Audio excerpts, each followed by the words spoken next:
alegria estar com você hoje, aqui, reconstruindo as suas emoções. Como é especial esse momento no nosso programa. Como é especial estar com você. E, é lógico, ficamos tão felizes por estarmos juntos, por trazermos a reconstrução juntos com Joana de Ângeles, junto com Nise da Silveira. Ah, que especial que é! E eu acho que você tem, sim, alguma emoção para reconstruir, porque todos nós temos. Então, nos envie a sua mensagem, conte, relate qual é a sua dificuldade, qual é a sua emoção em desequilíbrio, em dor. Nos envie pelo WhatsApp 21 967 573999. E sábado, às 19 horas, aqui, ó, na TV Mundo Maior, poderemos estar reconstruindo as suas emoções. E não esqueça de acessar lá no YouTube a nossa playlist. Tem assuntos e temas extremamente variados e, com certeza, as nossas emoções se casam com algumas outras. É isso aí. Você já ouviu falar em cacorrafiofobia? Lhe parece estranho?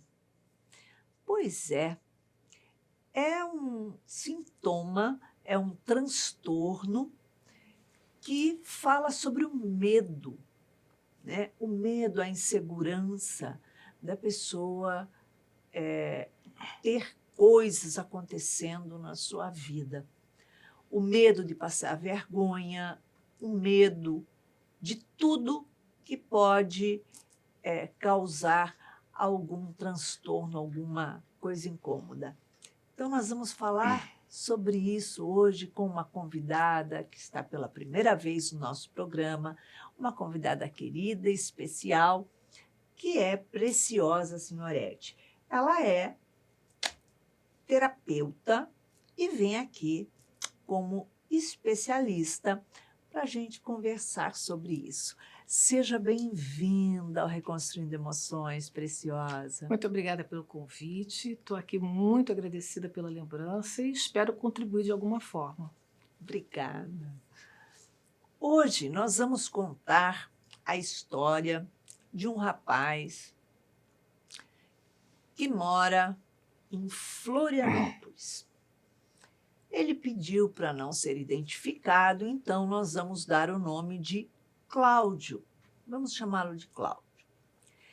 Ele diz que a vida dele modificou completamente, que o medo tomou conta dele. Ele disse que a vida dele era uma vida normal. Ele tem 41 anos e começou a sentir um medo.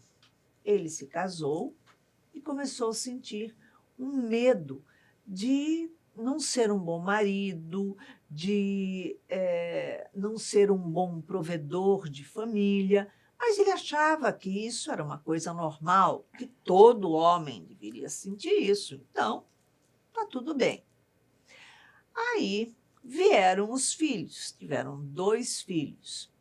E aí a coisa foi aumentando, progredindo. O medo dele de não ser bom pai, de não ter um emprego, de perder o emprego que tinha, foi aumentando.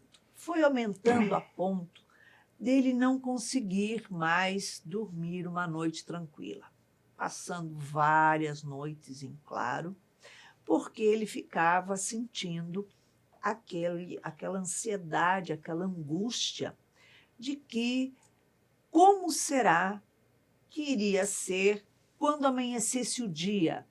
Ele tinha que ir para o trabalho, e esse trânsito maluco de Florianópolis, podia acontecer alguma coisa e ele não chegar no trabalho.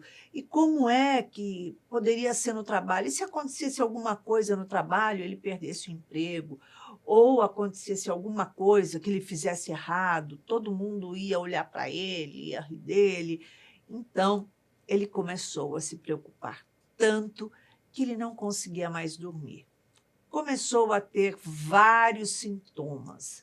Começou a apresentar no corpo sudorese, angústia, dor de cabeça e outras disfunções, como gastrointestinais. E aí a esposa pediu que ele fosse no médico, ele não queria ir, achou que não precisava, mas quando ela colocou, ou você vai no médico, ou eu e as crianças vamos embora, ele foi. Diz que foi diagnosticado com cacorrafiofobia. Olha que nome complicado. Pois é. E ele nunca tinha ouvido falar sobre isso. Foi uma surpresa. Passou medicações, o seu psiquiatra, tratamento, e ele falou que ele ficou bem. E seguiu a vida. Por conta própria, ele resolveu parar de tomar as medicações. E aí, um medo parece que o paralisou novamente. Aquele medo, aquela insegurança. E aí ele ficou tão encurralado, tão dorido, que ele preferiu se divorciar, separar da família, se mudar, foi embora para outra cidade, foi morar num sítio sozinho e lá ele seguiu a vida dele. Então, ele diz assim, que a família não sabe onde ele está, que ninguém sabe nada a respeito dele. E ele fala, será que seria possível eu voltar e ter uma vida normal, assumir novamente a família, mesmo que não viesse ficar com minha esposa novamente? Mas será que teria como curar isso? Então, é isso. É uma história muito diferente, né, Na verdade, é Preciosa? uma história que a gente não pode ficar insensível, porque, na verdade, isso demonstra uma grande ansiedade, né? Uma baixa autoestima muito grande, uma pessoa que está sempre na defensiva e se projetando sempre para um futuro que ele não sabe nem se vai acontecer. Então, ele já está antevendo os prejuízos que ele pode vir a ter com o trânsito, as preocupações dele de coisas que ele nem sabe se vão acontecer realmente. Então, ele se joga para um futuro, fica preso ao futuro e não vive o presente. Quando, na verdade, ele não está vendo o que está acontecendo à volta dele, não consegue aproveitar os momentos, não consegue curtir, aproveitar a família, o bem-estar que ele pode ter ao lado dos filhos, do casamento. Ele está sempre tensionado, sempre vivendo com medo, com medo, com medo, que ele não consegue nem identificar a razão desse medo. Na verdade, a gente precisa olhar para isso de uma outra forma. Eu tenho essa visão de que isso não surge de uma maneira assim gratuita. Isso deve ter, naturalmente, algum prejuízo na infância, ou foi uma pessoa muito controlada, muito exigida, de repente uma educação muito repressora, de cobranças de alto nível, para que ele se sinta sempre na obrigação de ser perfeito, né? Porque o medo de errar é aquela necessidade do perfeccionismo. Só que ninguém é perfeito. Com certeza. Nenhum de nós é perfeito. Todos nós temos as nossas dificuldades, os nossos erros. E é com os erros que a gente aprende. Com Quando a gente certeza. tem essa consciência de que com os erros a gente tem oportunidade de aprender, é uma coisa que dá até um relaxamento, porque a gente diz assim: tá bom, eu errei, mas vou tentar fazer melhor. Ele não, ele fica se cobrando. Então eu vejo que atrás disso pode ter uma família muito cobradora, de repente uma família muito controladora, uma família que exigia de repente dele notas, comportamentos acima do que ele podia e se sentia capacitado para dar. E isso trouxe para ele uma sensação de encurralamento mesmo, ele se sente preso, aprisionado ainda nesses sentimentos. Porque Porque o é que uma fobia, um medo que ele sente e que não é uma síndrome de pânico, é um não, medo completamente não, porque o diferente. medo é um sentimento de preservação da espécie. Todos nós temos medo, e o medo Sim, faz parte da espécie humana, porque a gente tem que ter o medo de atravessar a rua, a gente tem que ter o medo para nós nos preservarmos. É um claro. sentimento humano e normal. Esse medo em excesso, ele é prejudicial até para o rendimento profissional, intelectual e até para a convivência familiar. Porque veja bem, esse comportamento dele, o que ele está transmitindo para os filhos dele? O exemplo, porque as Realmente. crianças são o nosso espelho. E as crianças estão observando esse comportamento que ele está tendo, e isso não está só prejudicando ele. Como a mulher mesmo disse, a esposa dele, ou você se trata ou eu vou embora. Porque necessariamente esse comportamento reflete dentro do ambiente familiar, Perfeitamente. traz prejuízos, desarmonias, a esposa de repente cobra dele atitudes, situações, e ele não toma atitudes por medo.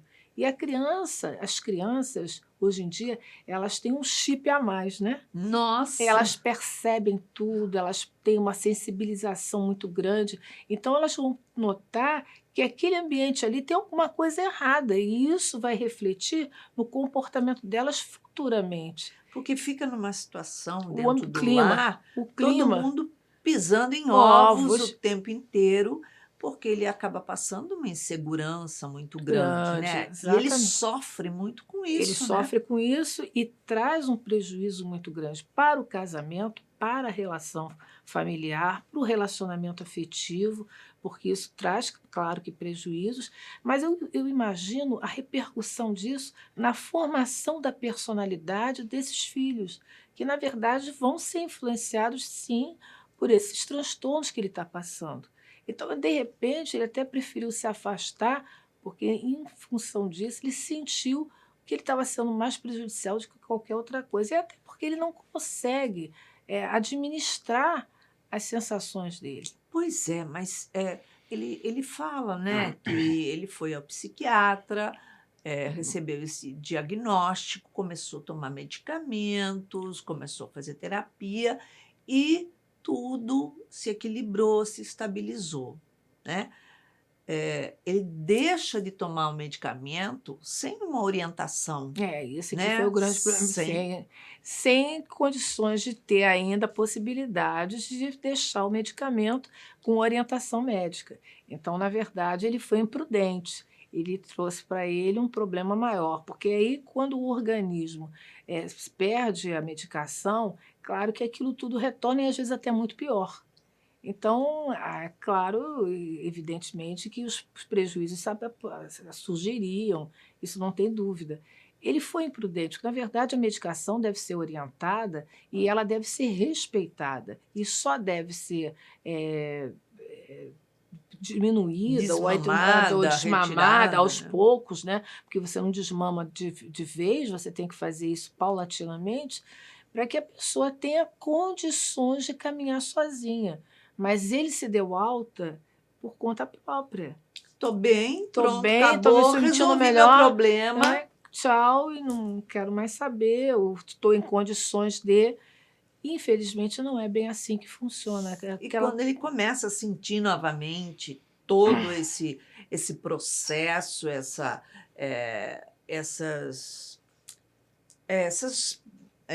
como que fala? Essas dores físicas, É né? porque, na verdade, Esses nós sintomas. somatizamos, né? Nós Sim, somos uma coisa só. Então, nossa mente, nosso psiquismo atravessa o nosso corpo e aí nós drenamos no corpo físico todas as nossas emoções.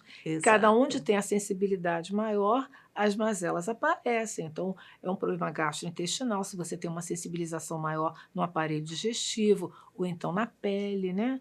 Às vezes Exato. escamações, alergias respiratórias.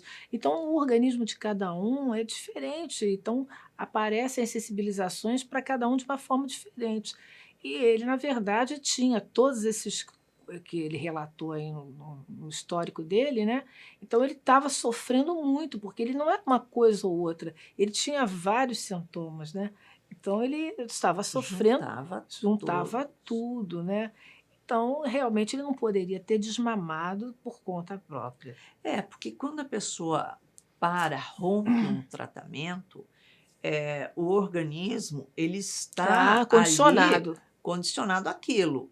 De repente há uma quebra, ele sofre ali um trauma, um Claro, choque, até para se acostumar né. é difícil, depois para se desacostumar tem que ser paulatinamente, isso não pode ser Isso. de uma forma de imediato, você tem que ter um critério, ou orientado pelo médico, disso não podemos fugir, porque é uma verdade que é quase que óbvia, né. Ele foi É. imprudente, na verdade ele foi imprudente. E aí ele teve que arcar com as consequências da sua atitude. Pois é, ele fugiu de uma situação e ele abriu mão do casamento, abriu mão da vida em família para ir ficar sozinho, para não passar esse medo para a família, ou para que, ele não tivesse mais esse medo na vida dele, se fechou lá no sítio, então eu não tenho que ter medo de trabalhar, não tenho que ter medo de Não cuidar tem que da ser família, cobrado. lá, lá, lá, lá. É, exatamente. A doutora Anísia da Silveira, nesse Reconstruindo Emoções, no capítulo que ela fala sobre ansiedade, ela fala que até porque a gente nessa situação de ansiedade, de medo, acaba atraindo pela energia, né? A gente abre espaço para influenciações espirituais também da mesma ordem, né? Isso Isso. ela falou no capítulo que ela trata sobre a ansiedade. Então, você não só é o problema físico, o problema do organismo, da matéria, mas também o espiritual acaba sendo também prejudicado. Então, é toda uma situação que você é envolvida, não é só na parte material, na parte física, no psiquismo, mas é também por energia você acaba transmitindo, atraindo essas influenciações. É, e imagina que dificuldade você viver o tempo inteiro com medo. Medo de tudo. É, porque é medo de trabalhar e perder o emprego, medo de não perder o emprego, mas de Na, fazer ver- alguma coisa na errada, verdade, medo de errar. Como? medo, na verdade, é uma baixa autoestima muito grande. Ele teria que trabalhar a autoestima dele numa boa terapia, trabalhar a sensibilidade dele como profissional, para que ele se sentisse capacitado, usasse todos os seus potenciais, porque muitas das vezes a gente desconhece os nossos potenciais. É A verdade. gente não entende porque a gente tem uma visão muito curta e às vezes nós temos potenciais maravilhosos que a gente não percebe, que a gente não olha, porque não tem o olhar para ver coisas tão sensíveis. De repente ele tem potenciais maravilhosos, não é talvez aquele trabalho que ele faz que o preencha. E aí ele sente esse vazio existencial, essa fobia. Talvez se ele olhasse com mais cuidado, se ele trabalhasse mais a autoestima dele, ele descobrisse a autoestima, potenciais mais eh, que ele nem teria condições de imaginar que teria, de repente, coisas que vão gratificar ele muito mais, que vão dar a ele autoconfiança, Exato. né? Porque quando você trabalha naquilo que você gosta, naquilo. Porque muitas vezes, às vezes, ele está trabalhando em algo que ele não se sente completo. E ele tem Sim. medo, de repente, porque ele não se sente capaz de fazer aquilo com brilhantismo. Mas quando ele se descobrisse alguma coisa que fosse para ele prazeroso, aquilo traria para ele um conforto tão grande, traria para ele um bem-estar tão grande, que sabe lá se esse medo nosso não seria dissolvido, né? Seria uma ajuda muito grande. Porque às vezes a gente tem potenciais que a gente só vai descobrir muito mais à frente, com a maturidade. Exatamente, com certeza. Né? E ele tem esse medo, essa insegurança, por exemplo, de errar, né? E que as pessoas riem dele, debochem dele.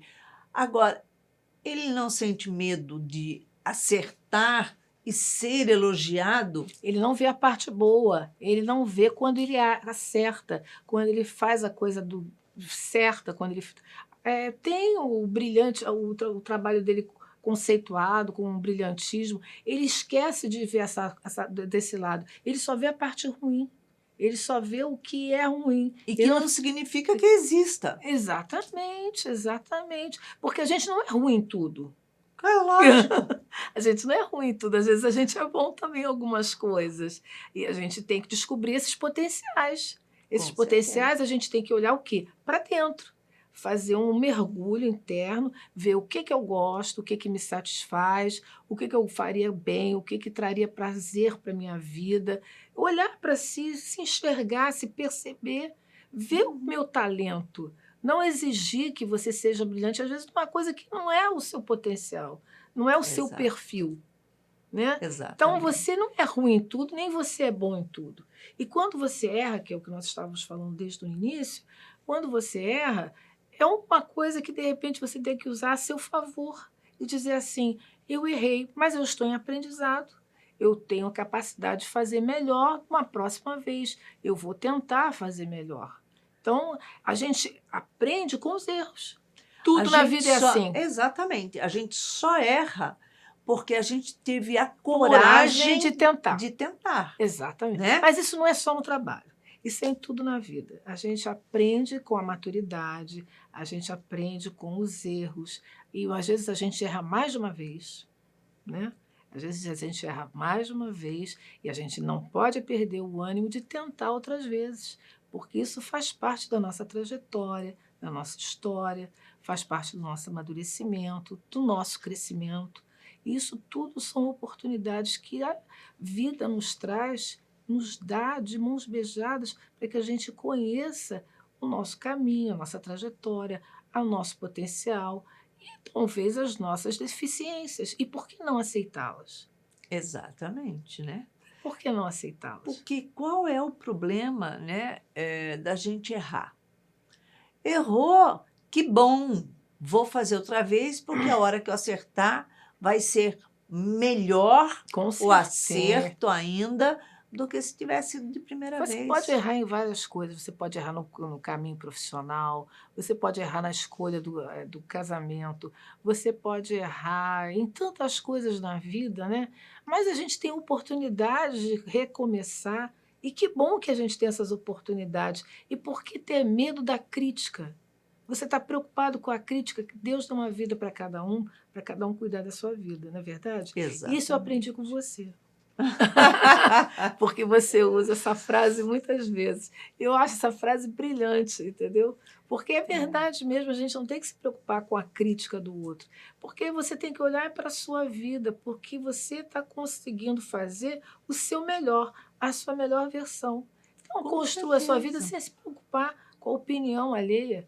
Isso é realmente. Hoje as pessoas, né, ainda mais na internet, eu acho que hoje as pessoas estão muito preocupadas com a vida alheia, de criticar, né? De colocar defeitos. E todo mundo tem opinião sobre tudo.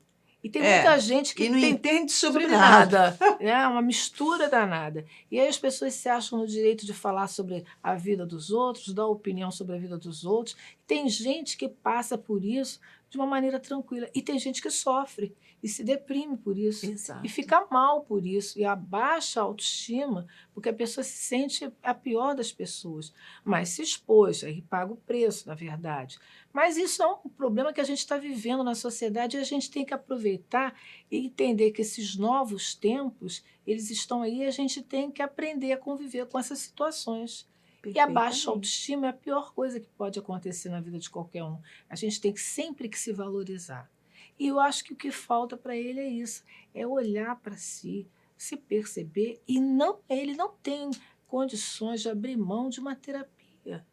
Ele precisa de uma terapia, com certeza. A terapia é absolutamente, num caso extremo desses, uma coisa absolutamente necessária. Porque o fato dele se isolar, ele vem a crescer mais essa fobia, esse transtorno, porque ele vai ficar sempre naquele pensamento: e se eu tivesse lá?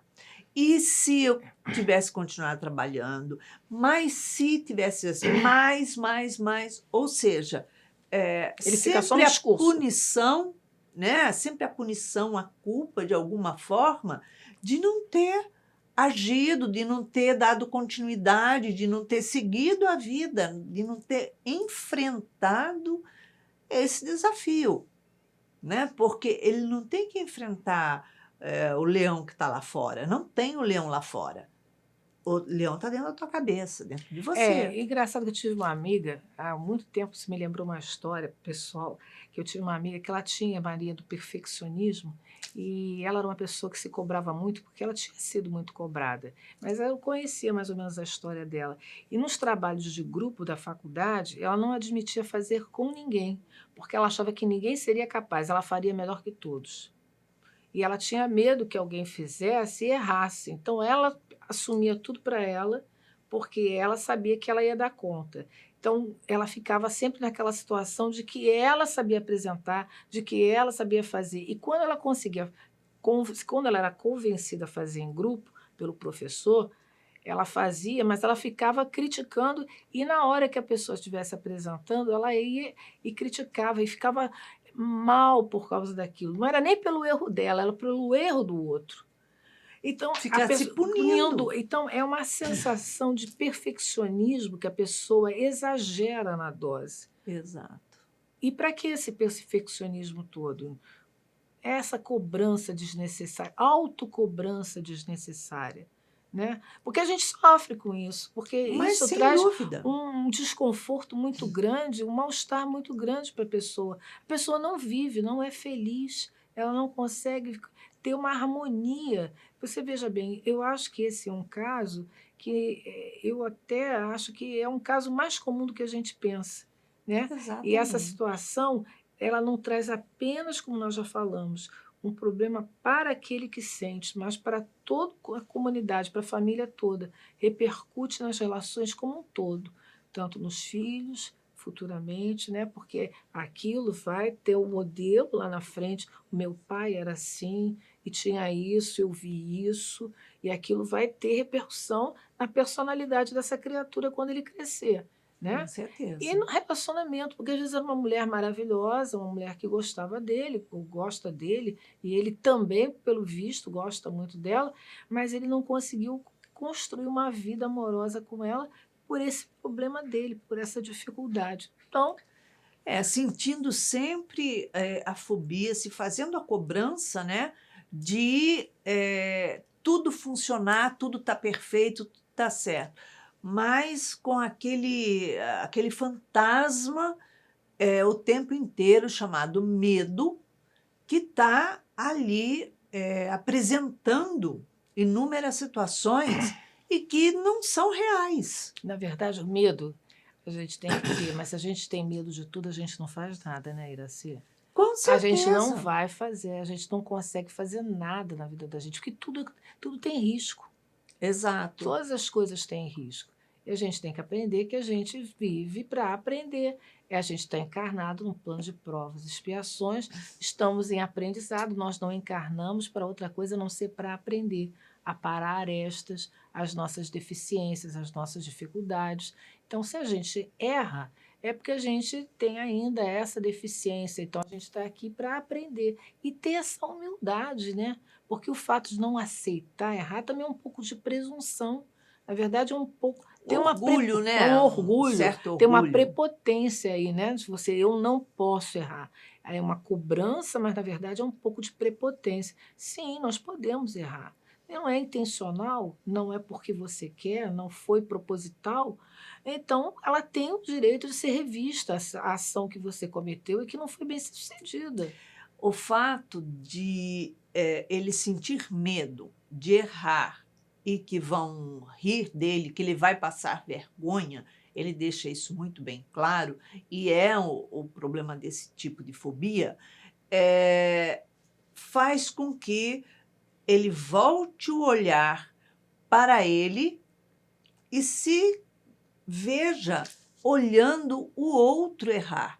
O que ele faz? Qual é a atitude que ele toma Aham, quando o outro erra? Ele fica debochando, ele fica aham, rindo, ele acha que o outro está passando vergonha, ou ele aham. fala: ah, aconteceu, tudo bem, continua em frente e tal.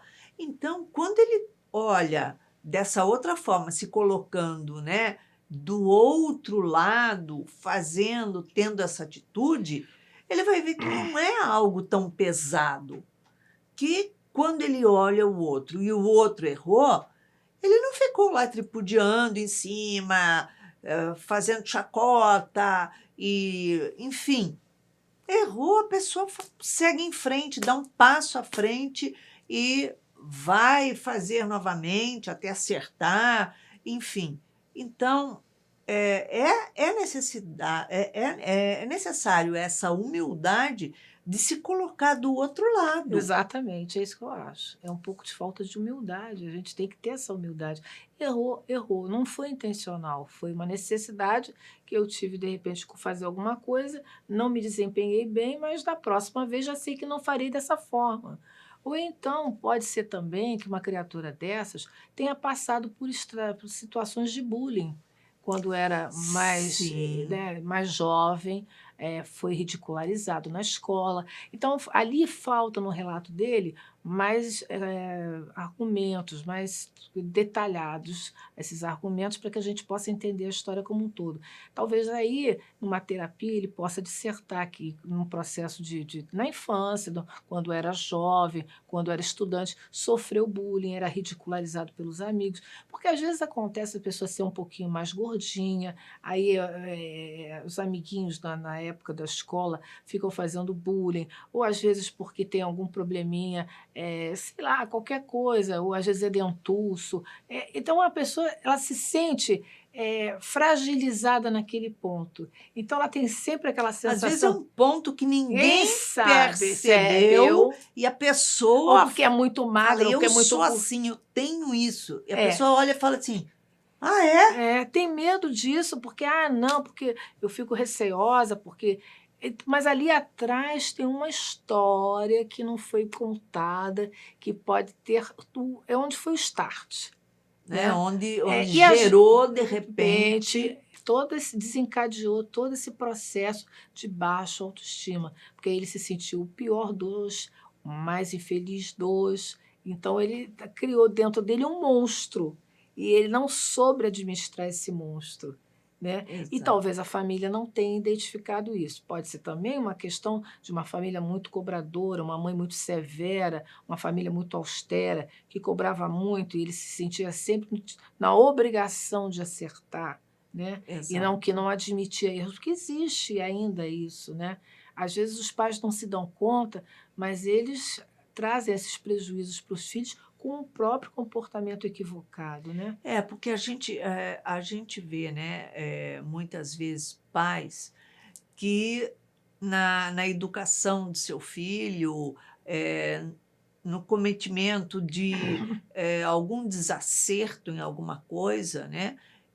Olha, ele vira e fala, ó, você erra toda hora, Você olha é o que você está burro, fazendo. você é burro. Você não serve para nada, mas você não faz nada direito. Mas só que São pequenas coisas a que maturidade da criança nesse período, às vezes, não está pronta para ser capaz de entender aquela mensagem como algo que pode ser diluído sem problemas. Ela vai crescendo na cabeça dela, aquele problema vai tendo um volume que depois ela não vai saber administrar isso. E aquilo vai Exato. acompanhando a vida dela, a trajetória dela.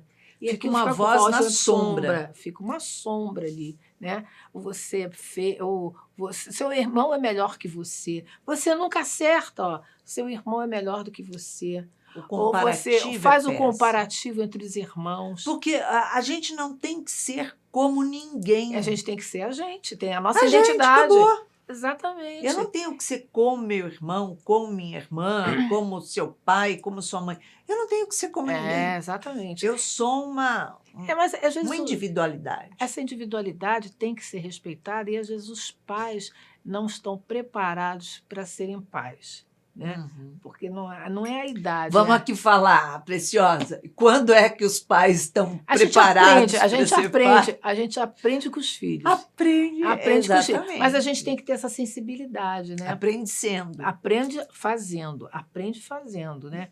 Mas tem coisas que às vezes são exageradas, que a pessoa não se dá conta de que aquilo vai ter prejuízos realmente mais tarde. Mas isso já está feito.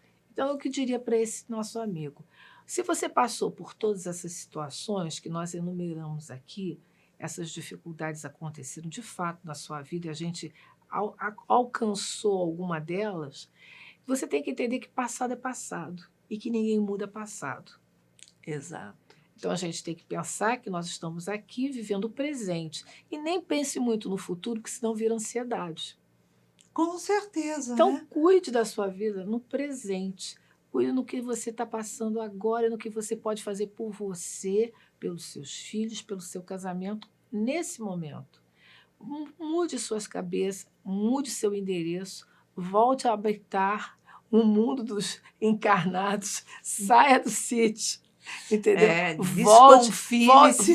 Volte para a civilização, né? Saia desse confinamento, mude a sua vida, volte para um tratamento terapêutico para que você possa ser medicado e para que você volte a refazer a sua vida. Reestruturar. Dê essa oportunidade para os seus filhos, para você, para sua esposa, para que vocês refaçam o casamento de vocês e façam com que haja harmonia na casa de vocês. Nós fomos criados, recebemos a vida para vivermos em comunidade, em sociedade. Exatamente. Nós não fomos criados para viver sozinhos, Exatamente. em momento algum. Exatamente. E somente o relacionamento, através da convivência em sociedade, é que a gente amadurece, é que a gente cresce, é que a gente se realiza, que a gente expande, a gente aprende a amar. Exatamente, é isso, exatamente isso. Né? A gente só aprende na convivência. Ninguém aprende a fazer a caridade, ninguém aprende a fazer o crescimento pessoal, se desenvolver pessoalmente, vivendo só. Deus não fez, não nos criou para isso. Nós fomos criados simples e ignorantes, mas para nos desenvolvermos em conjunto. Nós somos seres Exato. gregários. Tem momentos que a gente precisa da solidão, de ficar sozinho, do seu momento com você mesmo. Isso é importante para todo mundo. É fundamental, mas não a fuga da vida, de todas as situações, a fuga do cotidiano, a fuga do enfrentamento das responsabilidades do nosso desenvolvimento. Na verdade, a gente não pode passar a vida fugindo de nós mesmos, né? Com certeza, porque você pode fugir do ambiente, se fechar lá no sítio, porém, você não foge de você. Onde você vai, você leva o pacote. Exatamente. Aonde ele for, ele vai levar os problemas dele. Não tem saída. E eu sugiro isso, que ele volte para a terapia para que ele reconstrua a vida dele, reconstrua emoções. Exatamente. Volte para a vida, né, no sentido de se dê a oportunidade de enfrentar esses fantasmas todos que você está carregando só com você e deixando eles tomarem conta da sua vida. Não é isso? Claro, com certeza. Eu acho que ele não tem outra alternativa. Eu sugiro para ele que ele faça disso uma nova jornada, um novo caminhar. Que ele construa a história dele. Não fique preocupado com o passado já passou. O futuro, a gente não sabe, porque a gente tem que viver o presente. Preciosa, em uma palavra, uma emoção para o Cláudio reconstruir na vida dele. Autoestima. Autoestima, é isso aí. Então, vamos valorizar todas as coisas que você tem na sua vida que são positivas e que você deixa para baixo do tapete, ao invés de supervalorizar aquilo que não é tão legal, que não faz tão bem, que não é tão bom. Não é isso? É verdade. Que tenha boa sorte. É isso aí. Preciosa, obrigada pela sua presença no nosso programa. Eu que agradeço, Uma alegria recebê-la aqui. Obrigada pelo convite. Obrigada. Cláudio, nós conversamos bastante aqui, dissertamos sobre o seu transtorno, cacorrafiofobia é algo realmente desconhecido pelas pessoas, mas muito mais comum do que se pode imaginar. Porque a doutora Anísia da Silveira traz também para você um pouquinho mais de esclarecimento. Vamos ver o que ela tem para te dizer. Ela diz assim: o medo está vinculado a todos os distúrbios decorrentes de ansiedade e se manifesta por meio das inúmeras formas desencadeadoras de emoções, incluindo algumas inespecíficas como frustração no relacionamento amoroso, insucesso, vazio existencial, conceito distorcido de estética, compulsão em absorver diariamente cada vez mais informações inúteis, desconfiança ao participar de atividades sociais, permanecer na expectativa de que algo ruim ou perigoso imagina acontecer. Então, essa espécie de ansiedade faz com que a nossa mente vagueie, né, sobre tantas coisas que pode acontecer. Agora, na nossa vida, o que é que nós realmente controlamos? Temos o controle do quê? De nada. Tudo é possível. Nós vivemos num mundo de possibilidades. Então, quando a gente passa a internalizar, né, essas inúmeras possibilidades como decorrência diária da vida e não como algo perigoso na nossa vida, a gente passa a viver mais calma, mais serena. Porque realmente é difícil a gente pensar, eu vou sair de casa, não sei o que pode acontecer. Mas se eu for ficar em casa, eu também não sei o que pode acontecer. Se eu for ficar na cama, eu não sei o que pode acontecer. Mas se eu sair da cama, também não sei o que pode acontecer.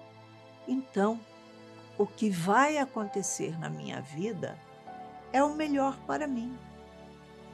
Porque eu já estou vivenciando experiências novas diariamente e o nosso cérebro realmente ele não distingue passado do presente.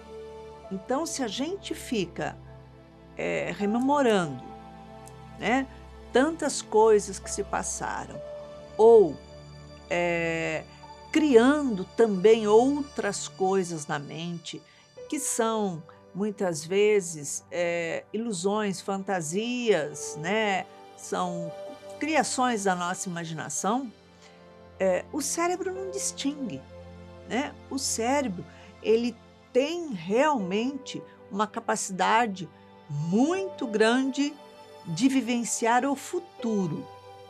O futuro, sim, porque a gente vai pensando no futuro, mas a gente está vivendo aqui o presente, porque o presente é o nosso futuro de ontem. Então, realmente é difícil superar, mas você tem todas as condições de superar esse momento. Volte a tomar a medicação, faça tudo aquilo que o médico te orientou e você vai perceber que a sua vida pode ser mais leve, nunca controlável, mas pode ser muito mais leve. Procure viver em paz consigo mesmo. O que eu tenho para hoje? O que eu vou fazer agora? E isso me basta. Um pouquinho de cada dia. Você pode vencer, sim, essa dificuldade.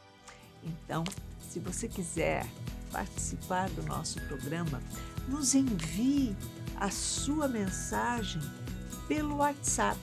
Anote 21 967 57 3999 e nos relate Qual a sua dificuldade, qual a sua insegurança, o seu medo, o seu desafio? E aí, quem sabe no próximo sábado, poderemos juntos, ali, reconstruir as suas emoções. E não esqueça de acessar os nossos programas com outros temas super variados lá na nossa playlist no YouTube. E para que você tenha uma semana de muita paz, uma semana iluminada, acalentada por Jesus, deixamos aqui um beijinho mega carinhoso para você.